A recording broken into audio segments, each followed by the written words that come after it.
Hello, everyone. I'm just going to talk to you about the EPSRC Centre for Doctoral Training in Additive Manufacturing and 3D Printing.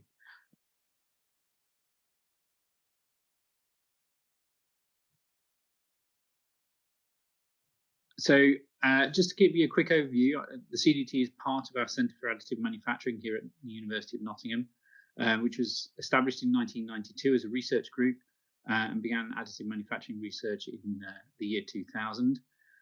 We have approximately 100 staff and postgraduate researchers dedicated to additive manufacturing and around about £20 million worth of a funding portfolio.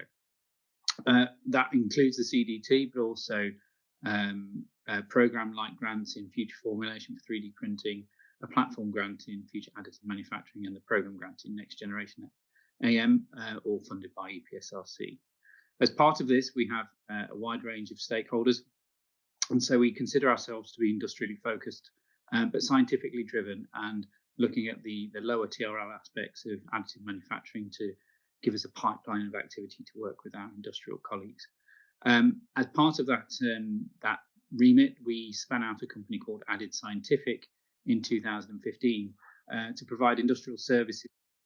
So here you can see a couple of quick snapshots of the lab. They don't give you kind of the full benefit, but in these straitened times, we have to do what we can in terms of being able to see what we have. But you can see there's a wide range of equipment. On the right-hand side, that's mostly our powder-based system. So you can just about see SLM machines on the far right-hand side, and then the polymer powder bed fusion systems in the middle there. And then on the left-hand image, you can see a BMF micro SLA system, and that's in the center, but it's surrounded by a series of inkjet printing systems that are in the glove boxes that you can actually see. And you can just about see the Tuca machine, which is a €1 million multi-material inkjet printing system on the far left. And you can see a little bit more our SLM50 being worked with a couple of our CDT students, and the BMF, the metal jet system on the far left bottom being developed. So that's a high temperature metal printing system, direct metal droplets from 2000 degrees C. And then you can see the orange room is our clean room facility, which has a series of AM systems within it, mostly focused around printing pharmaceutical materials and pharmaceutical excipients. So it's a GMP class clean room. So at Nottingham, what we don't do is consider any single aspect of additive manufacturing in its isolation. So our remit is that it's not really just about the machines, it's about the whole life cycle of using additive manufacturing for the benefit of the customer or the person, to enable them to do what they want to do in the most optimized way. And that means we have to consider design, materials, and the AM processes together to enable any application to work in its to the best of its ability. As part of that, the CDT was set up and launched in 2014 in partnership with colleagues at the Universities of Liverpool, Newcastle, and at Loughborough University. So in 2014, our remit was to recruit 66 PhD students over 5 cohorts who become leaders in the additive manufacturing space. We had 3 research themes, one on deposition, challenging design, materials and process capability, graded control to think about future AM processes and systems that can actively monitor and adapt processes or change the product as it's being produced, and then function. So increasing the requirements in terms of material, but also in terms of design. So enabling future materials to be used and future design tools to be developed. It's a very multidisciplinary learning environment, using our best expertise that we have at our 4 universities, but with a very diverse set of interests within the CDT, and also very strong partnership with industry and other academic partners. At our different universities, we have Kenny Dalgano, who's the lead at Newcastle, who leads the Biofabrication and Biomaterials Research Group and the Arthritis Research UK Centre.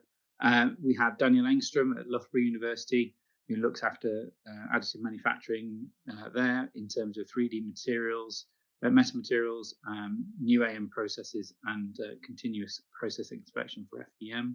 At the Liverpool, we had Chris Sutcliffe, who retired quite recently, and then Kate Black, who's concentrating on metallic additive manufacturing and novel materials for new processes.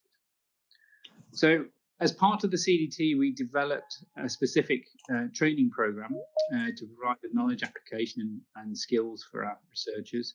We had a series of different aspects of that program. We had researcher developments and transferable skills, specialist technicals, obviously research projects, because this is still a PhD, and then professional environment aspects to the training that we delivered. Most of our year one activities were around AM specific modules and some of the transferable modules.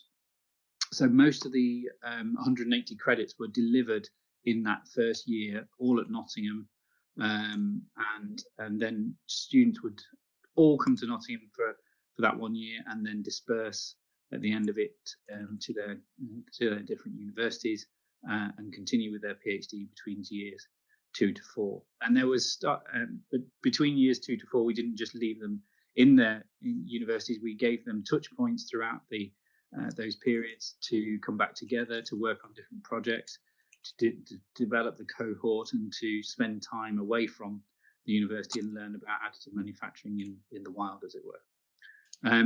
They all had access to everything in the centre, and still do. So they have access to things at Nottingham, as Nottingham students would have access to things at Liverpool. And also there's an open network of industrial and academic supervision. We provided international experience through overseas study tours, one to the USA and another one in Europe. That's been slightly curtailed recently. And also we placed students with their industrial partners for a minimum of 3 months of engagement with them over the period of their PhD. An enhanced studentship was provided, which covered UK EU tuition. The enhancement came from their industrial partner, not from EPSRC or any of the universities. And it enabled the students that we've been able to take through to become leaders in their fields. And many of our alumni are now busy working in academia and industry to make sure AM is at the centre of what they do. So this slide just gives you an idea of where we were in terms of funding split and fees. As you can see, about half of the funding for the students came from EPSRC and roughly a quarter from HEIs and industry.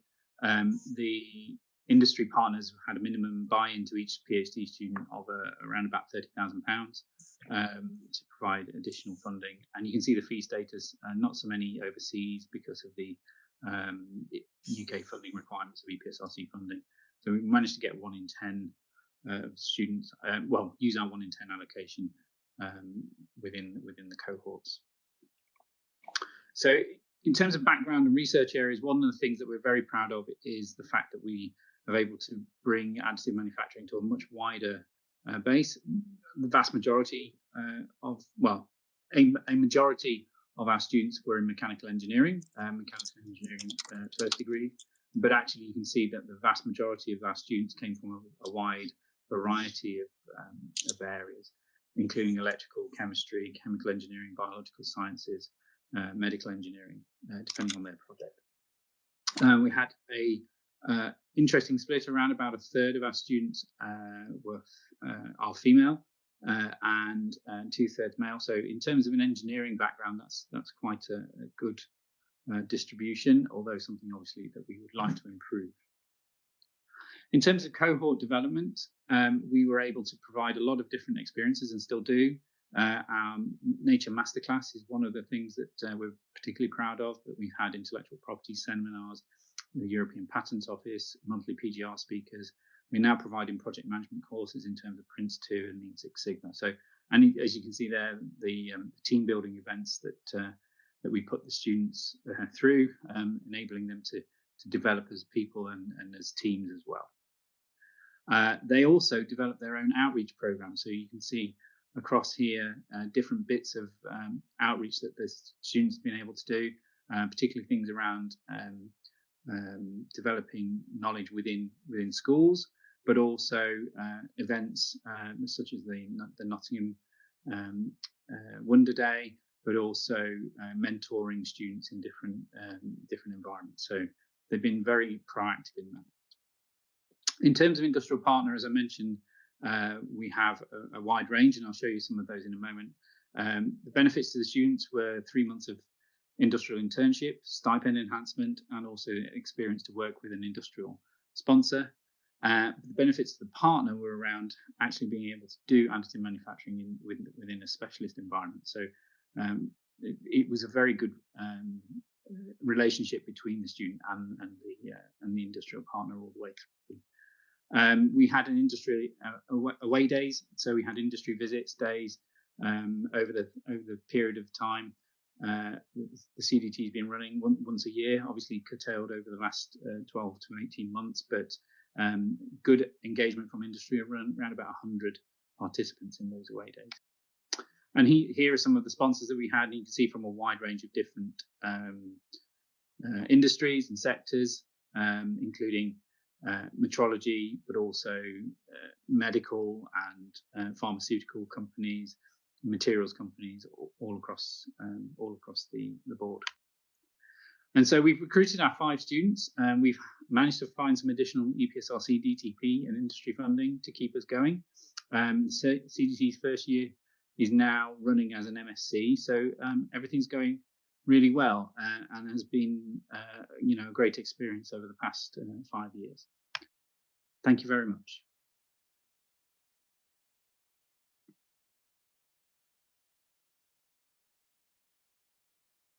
Okay, thank you very much, Chris. I appreciate Professor Chris Tuck's presentation for today. I understand that obviously Chris is a very busy person, but also online. Hello, Chris. Good to see you live in person. Very much appreciate that. Yes, we can hear you well. Yeah, good. Thank you. And it was a bit of a busy day for everyone. But let me see if we can any questions in the chat box for Professor Chris Tuck. Just feel free to ask questions. But Chris has been a very informative presentation, in particular about how CDTs are being run in the UK and how he supported so many doctoral researchers through the many years for very consistent funding from the government. Thank you, Chris. Just having a look through the chat box. Feel free to take advantage of the time today to interact with Chris Tuck. It's worth saying that all the CDTs are slightly different, so none of them are ran in the same way necessarily. So they all have slightly different nuances. The most effective part of ours has been the international experience, if I'm honest, and the industrial involvement. That's been really key to the success and the cohort development. Thank you. Thanks, Chris. Maybe if there are not many questions coming through, I do have a question for you, Chris. So how do you see the CDTs evolving in the next couple of years? Will you still keep to the same strategy, or you think it might change in some way because of it will change because, yeah, it will change because the CDT is no longer funded by EPSRC. So we didn't get renewed at the 2018 round, or we didn't get a further follow-on funding. So we've been able to keep it going through additional studentships, through thematic doctoral training partnerships that we've been using and developed. So at the moment we've got a reduced number of students per year coming through. But what we're maintaining, because we've got the MSc, we're able to maintain all of the courses, and so people are able to use those courses as they need to as part of the MSc. So yeah, it's evolved due to EPSRC's reduced involvement, but we've kind of trying to keep things moving with industry and other funding that we have within the group. Thank you very much, Chris. I appreciate that. One more question for me in terms of, because obviously we know that funding is important, or sustained funding is important. Do you see that there might be opportunities for the CDT program that is really established, maybe making it a little bit more, I wouldn't say the word open source, but making that model a little bit more open for other universities, institutions, not just in the UK, but also EU or at the international level, to adopt this CDT model somewhere or other? Do you think it might be applicable, or is this only specific to the UK or specific to industries? No, well, like I say, all the CDTs are very different. So we could have a very open source CDT model where a training grant is provided to deliver the specific modules, and then anybody can attend. But that becomes much more like an MSc plus a PhD. And one of the whole points of a CDT is you're building a cohort. So if it gets too open, you're never able to develop a cohort of people who can move forward. So you have to strike the balance of a peer network and a developed network versus a complete openness. And of course, as it exists as an MSc, then anybody can apply to the MSc as long as they meet the entry criteria. And so it is, in some respects, open to a lot more people. But from a doctoral training point of view, the whole point of a CDT is developing a cohort-based approach. Okay, thank you. Thank you very much, Chris. There was one note again in the chat box from Ellen Winnie. So Professor Ellen Winnie has responded to you saying that with the internationalization aspect that you mentioned, in particular, if collaborative relationships with the industry are important, was there any or every other thought about trying to tap into the EU structural funds, which aren't always SME limited? What are your thoughts on that? We didn't think about that, Alan. We did think about using the Marie Curie instruments and things like that to extend the CDT. MCSA scheme. Yeah. The three different tranches of that. But they're very different, and they kind of have different remits. So the collaborative relationships with industry were really important, and the industry supported the CDT students very well, still does very well.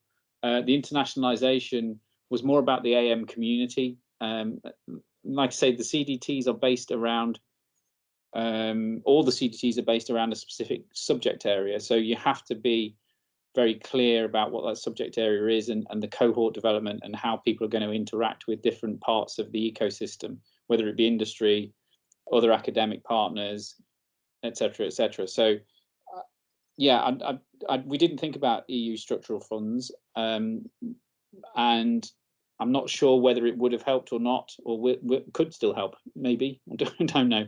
I'd have to think about it. Thank you. Thank you very much, Chris, for responding to Melon's comments on that. Really appreciate that. Okay, I really appreciate that. And again, I think Alan's just mentioned that he's also been very fortunate at Lancaster using this model. So thank you very much. I think there's some synergies around it. Well, maybe we can have a chat about that, Alan, at some point. Yeah, definitely. Yeah. Keep in touch. Thank you. Thanks so much, Chris. I appreciate that. Right. Have a great day ahead. Thank you very much. Bye. Thank you. Bye. Okay, I think we need to move on. I'm just quite conscious of time. So we have our next speaker,